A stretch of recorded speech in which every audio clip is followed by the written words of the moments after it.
So what is up, pimps, hoes and buffalos? We are back today with some more Modern Warfare 3, and I must admit it has been a long time since I posted some MW3, but once again today the gameplay is going to be irrelevant because this is going to be a story time video, me talking to you guys about something that happened to me last night. And as you can tell from the title, I'm guessing that pretty much all of you have read the title, so you know what this video is going to be about. We are going to be speaking today about bouncers, and of course bouncers are those people that stand outside a nightclub making sure that everyone's using the correct identification in order to let you in, making sure that everyone is the correct age. They mill around the nightclub, making sure that no fights happen, making sure that everything is running smoothly. And what I want to do right now is challenge each and every one of those views that we hold about bouncers and what bouncers should really be doing. And you know, last night it was meant to be a joint party, but the venue that we had to close down for reasons that I probably shouldn't disclose.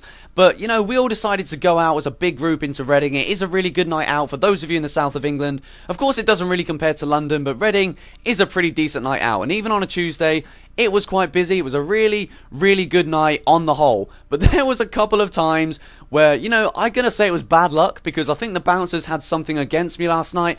I don't know whether or not it's because I was wearing a nice belt, whether or not they liked my shoes, my chinos, my top. I don't know, maybe a little bit of jealousy creeping in right there, but I don't think that is the case. I genuinely thought bouncers had it in for me last night in one way or another. And first of all, the first story is we are in a club called Revolutions, and of course it's one of those clubs where everything is really close-knit, everything is really close, you can't really move without bumping into people, but there is a level of bumping into people that can be deemed acceptable. And last night there was just this guy, there was me, Amy, and another group of us just dancing around, you know, hands in the air, just pretty much having a quality time. And there is this one guy stood behind us on his own with this, well, he wasn't on his own, he was with this girl who didn't really look like, you know, the most, well, obviously attraction isn't everything, but she was a contender for Gorm of the Year, put it that way, both of them were.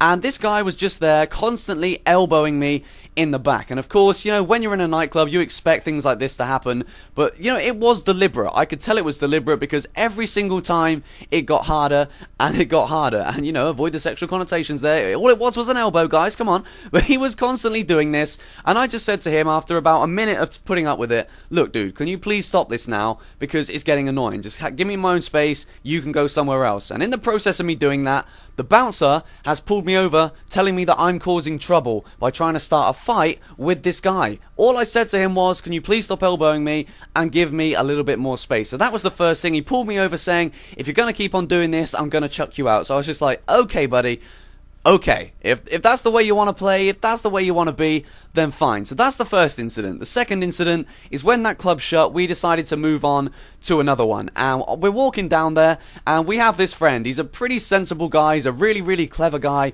So he never really likes to, you know, make a fuss and make a scene. So we've gone up to this nightclub, and they will not let him in. They're saying that he's too drunk and he's not allowed in. So I'm there stood saying, what the hell, dude, this guy's pretty much completely sober, he's done nothing wrong, all he's done is walked up to you with his driving license to get into this club, and for no reason that you can give, you will not let him in. So I'm there trying to fight his cause, and of course everyone else had gone in by this point. It was just us two left, and I thought, no, I'm not going to go in and leave this guy on his own. That isn't the way I roll, that isn't the way any friend should roll. So I thought, no, you know, let's talk about this, let's sort of discuss what's going on, what the problem is. And these bouncers would not give a legitimate reason as to why they wouldn't let my friend in. So I was stood there saying, look dude, this guy, he's not drunk, he's not causing a scene, he's not here to cause trouble. All we're here to do is enjoy my friend's birthday and have a decent night out. But they were having absolutely none of it. And then eventually, because I was questioning why my friend couldn't get in, I wasn't raising my voice, I wasn't using bad language, they decided to bar me for like a month or something. They said, you're barred, you can't come back here again. And I just said, okay. I started bitching about them, and they said, I can hear you.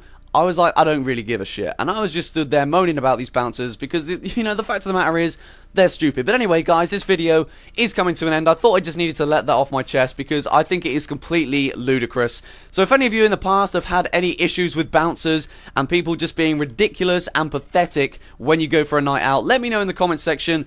And I hope that Wretched and Steve has had something to do with bouncers because he does the most ridiculously bizarre things. So get at me, bro. Anyway, guys, I'm out. Peace.